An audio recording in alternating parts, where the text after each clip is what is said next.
Vamos a avanzar a nuestro segundo contenido de la clase que corresponde a la novela, que ahora nos cambiamos al texto 6, ya que es el último, que se llama La utopía, un mundo posible de construir. El contenido de la novela aparece en la página 16 hacia adelante. ¿Qué nos dice este texto sobre la novela? ¿Qué es la novela? En general, la novela corresponde a un tipo de texto dentro del género narrativo y consiste en la presentación de varios acontecimientos o hechos, ¿ya? La novela pertenece al género narrativo porque es una narración extensa, ¿ya? Dice, la novela incluso puede contener varias historias, a la manera de cuentos, para formarse como tal. La extensión, es decir, el número de páginas que ésta tiene, fue durante mucho tiempo su característica distintiva. Sin embargo, también existe la novela corta, lo que obligó a los especialistas a dejar de lado esta diferencia con el cuento. En las novelas se presenta la estructura clásica de personajes principales y secundarios, héroes y villanos, antihéroes, etc., instalados en un tiempo pasado, presente y futuro, y un ambiente de distintas épocas. En ellas se desarrollan con mayor profundidad y de manera más extensa cada uno de los elementos antes mencionados. También existen novelas que se diferencian de otras por los temas que tratan.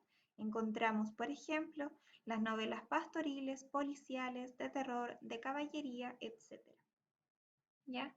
Si bien acá dice que también existe la novela corta, nunca tan corta como un cuento, ¿ya? Igual obviamente hay cuentos que son más largos, pero en general el cuento tiene un argumento mucho más cortito, ya es más preciso, no tiene tantos personajes, por lo tanto la historia se desarrolla más breve, tiene mucho menos espacios en los que se desarrolla la historia, mientras que la novela, aunque sea más corta, tiene más personajes, tiene más argumentos, tiene más espacios en los que se desarrolla, en fin. Dice, entre estas últimas novelas, la de caballería, se levanta en lengua española Don Quijote de la Mancha. En ella, además de encontrar todos los elementos que son característicos de la narración, encontramos también en forma escrita y como registro histórico una gran cantidad de elementos culturales, plasmando el retrato de la época, siglo XVII, desde el uso del idioma español hasta los medios de transporte utilizados, incluyendo la estructura social, política y económica de un tiempo de grandes cambios en España. Resulta entonces como una fotografía de lo que fue España en el año 1600. Y esto tiene que ver con el contenido que vimos recién, con el contexto de producción, ¿ya? Porque nosotros al leer Don Quijote fácilmente podemos identificar más o menos la época en la que fue escrita, porque nos da muchos indicios del contexto cultural de entonces, ¿ya? Desde la primera palabra que podemos leer de Don Quijote hacia el contenido más profundo. En el libro encontramos personajes inolvidables y vigentes, como es el mismo Don Quijote, personaje principal y central del texto, que posee las características de un soñador, buen lector, amante de un mundo en el que no vivió y que tiene como utopía revivir, como dice Mario Vargas Llosa. Este ideal es imposible de alcanzar porque todo en la realidad en la que vive el Quijote lo desmiente. Ya no hay caballeros andantes, ya nadie profesa las ideas ni respeta los valores que movían a aquellos. Ni la guerra es ya un asunto de desafíos individuales en los que, ceñidos a un puntilloso ritual, dos caballeros dirimen fuerzas. Noble en su locura y en su amor hacia la doncella de sus sueños, emprende un viaje cuyas aventuras le permitirán conocerse a sí mismo antes de morir. Está también como personaje secundario su fiel escudero, Sancho Panza, quien abandona a su mujer, hijos y campo para unirse a Don Quijote y sus aventuras, con la promesa de un destino mejor para él y su familia. Por último, su amada dama, espejo del héroe, a quien Don Quijote nombra como Dulcinea. Todos los otros personajes secundarios del libro quieren y desean que Don Quijote vuelva a la realidad, es decir, a su realidad, sin preguntarse si es lo que quieren ellos o es lo mejor para él.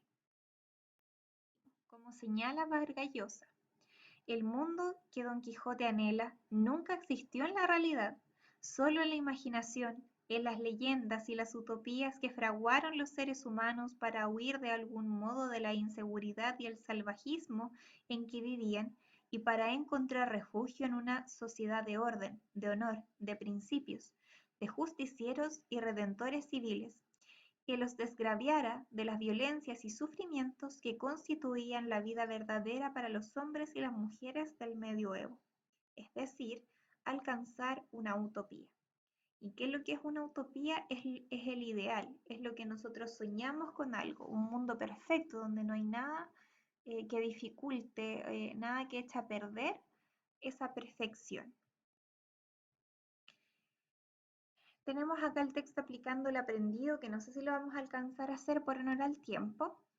Y es de la lectura de un fragmento de Don Quijote, bien cortito, porque el Quijote es tremendo de largo, tiene muchas páginas, que ahí vamos a comentar si es que alcanzamos o no a hacerlas. Pero si no, vamos a pasar al contenido siguiente, que dice conectores de la argumentación. En nuestra guía de resumen también lo tenemos a continuación, ¿ya? Dice, conectores de la argumentación. En las guías anteriores hemos revisado los llamados conectores, nexos o hilativos, es decir, aquellas palabras que se utilizan para unir una idea con otra dentro de un texto, permitiendo la coherencia y cohesión del mismo. En esta guía nos centraremos en aquellos que son propios de la argumentación. Cuando nos enfrentamos al desafío de escribir un texto argumentativo o pronunciarlo, podemos utilizar los siguientes conectores. Para introducir la tesis, ¿qué conectores podríamos utilizar? Y estos conectores les van a servir a ustedes, si ojalá los pudieran estudiar mejor, para descubrir la tesis. Muchas preguntas que nosotros hemos hecho, ¿cierto? En nuestras guías es ¿cuál es la tesis del texto? Y de repente nos cuesta un poquitito identificarla. Entonces, con estos conectores en el texto podríamos descubrir cuál es la tesis. ¿Cómo descubrimos entonces la tesis con los conectores? Así pues, por eso, por tanto, por consiguiente, se sigue que, he aquí que, por esta razón, o un porque, puede ser también. Yo considero que, etc. Las bases, los argumentos. Aquí tenemos el porque, el puesto que, considerando que, dado que, partiendo del hecho de que. Las garantías, ¿cómo las reconocemos? Con los conectores dado que, porque, dice que, a partir de, y los respaldos, que son las evidencias, con los conectores como dice, según y porque. También se pueden utilizar aquellos que introducen restricciones, es decir, dejan explícitas las salvedades que se deben tomar en lo planteado. Corresponden a los siguientes: a no ser que, salvo que, excepto que, a menos que, pero, sin embargo. Entre los conectores usados para calificar la tesis, haciéndola con ello más o menos asertiva y valorar los argumentos de otros, positivo o negativamente, encontramos los siguientes: posiblemente, es necesario que, sin duda, es preciso que. También para otorgar valor a las otras posiciones sobre el tema que se está argumentando, se usan.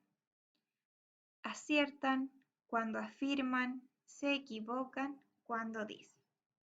Y aquí tenemos aplicando el aprendido. Dice, no vamos a hacer la 1, que es escribir un texto argumentativo, pero sí vamos a hacer de la 2 en adelante en la página 26. Dice, lea los siguientes titulares de diarios y luego realice las actividades propuestas. Y tenemos acá una serie de preguntas. ¿Cómo podemos relacionar los titulares? Elegir uno y escribir un pequeño texto argumentativo. Y en el siguiente espacio escriba su utopía personal, pero como titular de diario.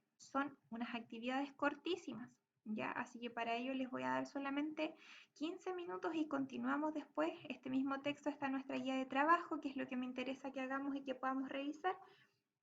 Así que después pasamos con la guía de trabajo y si nos queda tiempo practicamos con otros textos de esta misma guía, como el del Don Quijote de la Mancha.